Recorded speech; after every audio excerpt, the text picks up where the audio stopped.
अच्छा जी, दीप कमल सारंग जी, इस बात का जवाब दीजिए, गरीब का बच्चा कैसे डॉक्टर बनेगा? 80,000 से 10 लाख फीस हो गई है, वो 10 लाख कहां से आएंगे?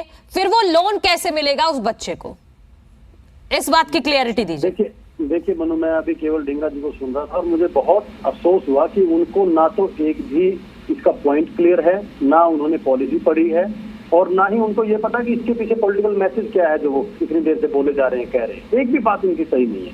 पहले उन्होंने कहा कि सरकार तो प्रॉफिट कमाने की तरफ बढ़ रही है, 80,000 रुपए फीस से बढ़ाकर अगर 10 लाख फीस कर देंगे तो प्रॉफिट सरकार को आने लगेगा। ये इनको पता ही नहीं है कि एक MBBS स्टूडेंट पर मेडिकल कॉलेज का, सरकार का, वहाँ के स्टाफ का कितना खर्चा आता है, इनको पता नहीं है। इसका आइडिया इनको नहीं है। इनको लगता है कि 10 लाख रुपए फीस ले लेंगे तो प्रॉफिट में आ जाएगी। बिल्कुल ही बेबुनियाद और गलत बात है। ऐसा कुछ नहीं होने वाला है, कोई प्रॉफिट में नहीं आने वाली सरकार। और इसका दूसरा पहलू ये है कि इसके पीछे प्रॉफिट या लॉस को कम करने का पर्पज ही नहीं है। इसके पीछे पर्पज ये है कि सरकारी मेडिकल कॉलेजों में, सरकारी मेडिकल अस्पतालों में, CHC PHC में, ग्रामीण इलाकों में डॉक्टर हों। यही है सब कुछ। इसके अलावा जिसके पास पैसे नहीं है, जिसके पास 10 लाख नहीं है, जिसके पास कुछ ऐसा नहीं है कि वो लोन ले सके, वो बच्चा कैसे डॉक्टर बनेगा, ये समझाइए आप। ये दूसरा पॉइंट है इनका कि 10 लाख रुपए गरीब का बच्चा फीस लाएगा कहां से? इंदिरा जी से पूछिए कि 10 लाख रुपए फीस मांग कौन रहा है?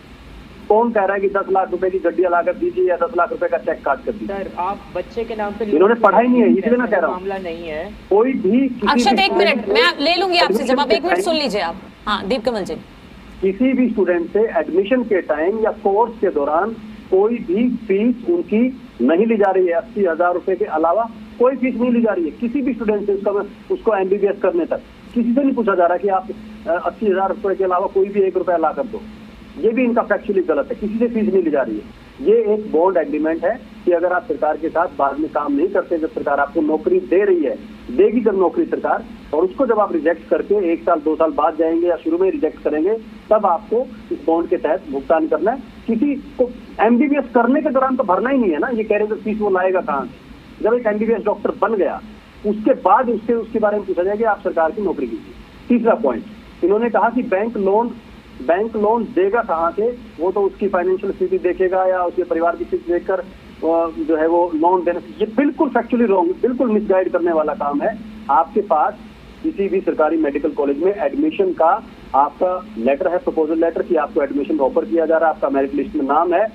मेडिकल संस्थान आपको बैंक के साथ टाई अप करवा के आपका बॉन्ड एग्रीमेंट जो भी है, अमाउंट है, वो करवाएगा, इंस्टीट्यूट करवाएगा, और हर एक बैंक देने को तैयार है मेडिकल एड की एडमिशन पर।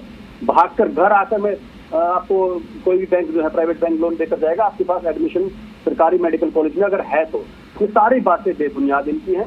इसके अलावा जो सीधा पर्पज है, वो पर्पज ये है कि सरकार के जो सरकारी अस्पताल है वहां पर इनको अब चिंता ये है कि गरीब लोग MBBS डॉक्टर कैसे बनेंगे। मैं इनसे जरा पूछ लूं कि गरीब लोग इलाज कैसे करेंगे, उनका इलाज कैसे होगा? जो लाखों करोड़ों लोग सरकारी अस्पतालों पर निर्भर हैं, उनकी बात कौन करेगा? अब आखिरकार जो सरकार ने उनको प्रपोजल दिया है वो 25 लाख रुपए का है। 30 लाख अमाउंट कर दिया, 5 लाख रुपए उनकी वैसी फीस बनती है 5 साल की। 25 लाख इफेक्टिवली 25-26 लाख रुपए इफेक्टिवली उनके लिए बनता है।